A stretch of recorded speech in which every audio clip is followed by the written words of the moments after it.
Months backlog सुनने में easy लगता था, पर जब डेली लाइव क्लासेस, होमवर्क और नए लेक्चर्स के साथ 100+ पेंडिंग लेक्चर्स जुड़ जाते हैं ना, तो लगता है कि सिलेक्शन का सपना ही ख़त्म हो गया।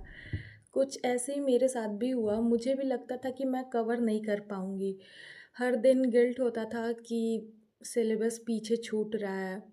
लेकिन एक दिन मैंने डिसाइड किया, अ, चाहे कितना भी टफ़ लगे, मैं अपना 3 मंथ्स का बैकलॉग ट्राई करूँगी 45 डेज़ में कंप्लीट हो जाए। और आज मैं आपको अपनी वही स्ट्रैटेजी और रूटीन्स अ, शेयर करने वाली हूँ, जिसने मुझे ये इम्पॉसिबल लगने वाले काम को पॉसिबल करने में हेल्प की। So hello everybody, I am 2026 NEET aspirant. अब बात करते हैं स्ट्रैटेजी की, ठीक है? क्योंकि सिर्फ मोटिवेशन से तो बैकलॉग कंप्लीट होगा नहीं, तो मुझे एक प्रॉपर प्लान बनाना पड़ा। दिन का रूटीन सेट करना पड़ा, प्रायोरिटी डिसाइड करनी पड़ी, और सबसे इम्पॉर्टेंट चीज़ जो डिसिप्लिन और कंसिस्टेंसी थी। तो चलिए स्टेप बाय स्टेप देखते हैं मैं कौन सी स्ट्रेटेजी फॉलो की, अ, जिससे मैंने अपना 3 मंथ्स का बैकलॉग 45 डेज़ में कंप्लीट किया अप्रॉक्स। तो मेरा पहला रूल ये था कि मुझे लाइव लेक्चर्स मिस नहीं करना था। जितना चल रहा है उसको साथ-साथ कवर करना ही करना था।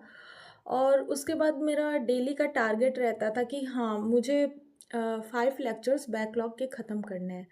लेकिन कभी-कभी 3 लेक्चर्स ही मैं कंप्लीट कर पाती थी। मीन्स मेरा रहता था कि हाँ, मुझे 5 करना ही है, लेकिन यार बहुत हेक्टिक हो जाता है। मतलब इतना आसान भी नहीं है 45 डेज़ में 3 मंथ्स का बैकलॉग कंप्लीट करना।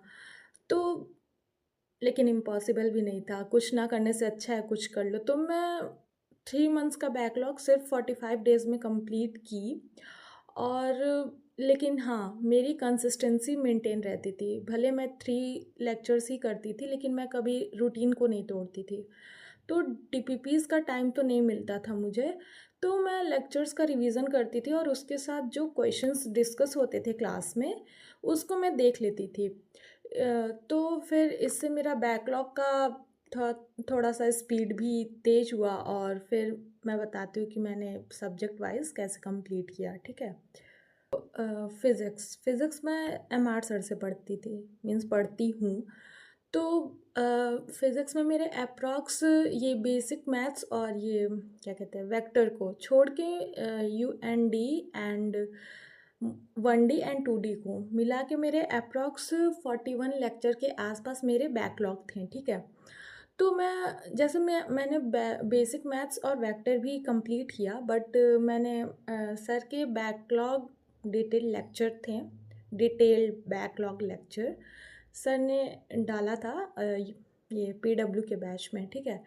तो मैं उससे बैकलॉग लेक्चर्स अपना कंप्लीट की थी, बेसिक मैथ्स और वेक्टर्स का। बाकी लेक्चर्स में मेरा था कि फ़िज़िक्स में मुझे 2 लेक्चर्स करना ही करना है, कभी-कभी 1 भी होता था, तो मैं फ़िज़िक्स का 1.5 पे देख लेती थी लेक्चर्स।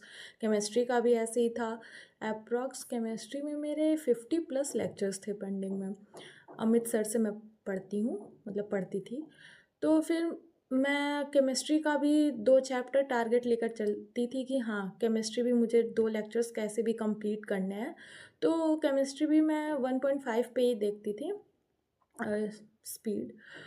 देन मेरा बायोलॉजी में आई थिंक 60 अप्रॉक्स थे। हाँ, लेक्चर्स मेरे पेंडिंग में थे।